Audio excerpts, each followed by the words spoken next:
everybody, welcome to part 3 of the Translab shift kit video. Okay, now we're going to move to the next part of the valve body. We have only 2 bolts in here because we took the rest of them out before. We're going to take those 2 bolts out. Now, as I suggested, you should work with 1 valve at a time, but for the sake of this video, I'm going to take them all out at once. Okay, I have all these valves out, some of which you're going to have to change the springs, some of them you don't have to touch, but I took them all out for the purpose of illustration. Alright, first off is the pressure control valve. I get this question a lot. In the shift kit, you have a choice between a red spring and a black spring. The black spring gives you firmer shifts. To be quite honest, I never use the red spring. It's kind of a waste of time. So we're going to change the spring on this valve and install it into the valve body. This next valve is the torque converter clutch regulator valve, and you're going to put the orange spring from the shift kit on that valve.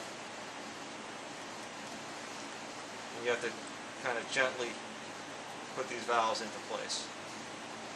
Next up is the pressure regulator valve, and that is a white spring out of the shift kit.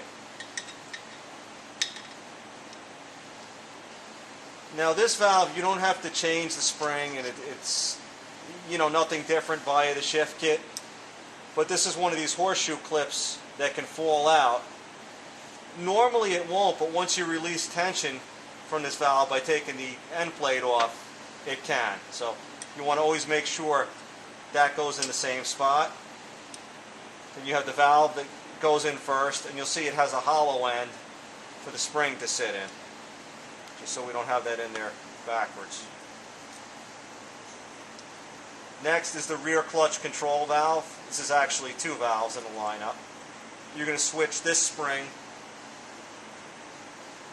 with the purple one from the shift kit.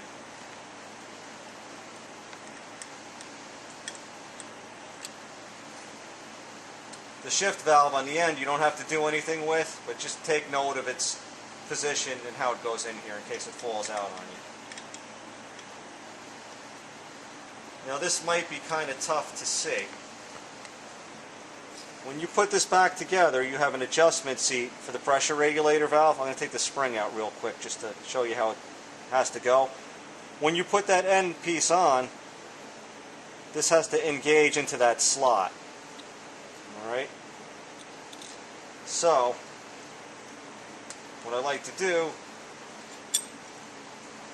is put this piece on,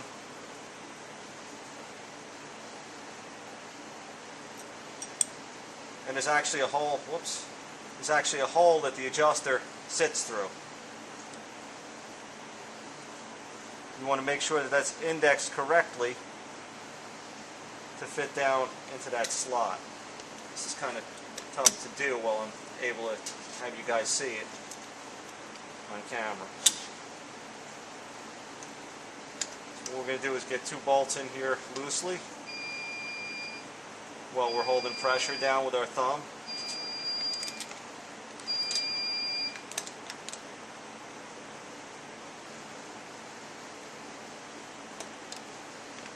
And I don't know if we could see in here, this slot has to hold the adjuster plate. And I'm going to tighten these down a little bit and put the rest of my bolts in.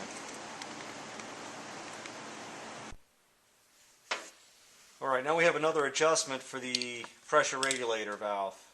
I don't know what the shift kit says, to be honest with you.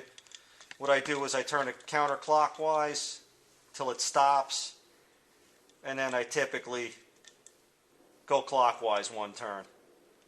Alright, so we have a pretty high pressure adjustment. Next, we have this valve, and the shift kit tells you to put this tight coil spring on the end of it. Alright, basically what we're doing here is keeping this valve from moving altogether. I don't like to use this because I see them get twisted up and they can cause problems. So what I do is I get one of the check balls, steel check balls that we're not going to use, and I drop it down in the bore, and then I put the valve in. Alright, so basically this valve is immobilized. And just while you're working with this valve body, just be careful. This, this can fall back out. Next, this valve I told you about before, we have to kind of make sure that it's pushed outboard as far as possible. And then we're going to put our horseshoe clip back in. Okay?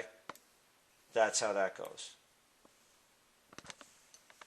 Now, let's set this up. Maybe you could see it better if I do it this way. We have 4 check balls that we're going to put in.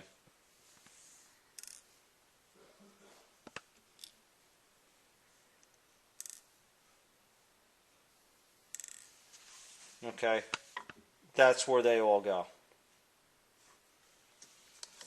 Now what you could do, especially if you're putting it right in the car, it really doesn't matter, but if it's going to be sitting for any length of time or anything like that, you want to kind of lube it up some. Alright, now we're going to put that on the side for now.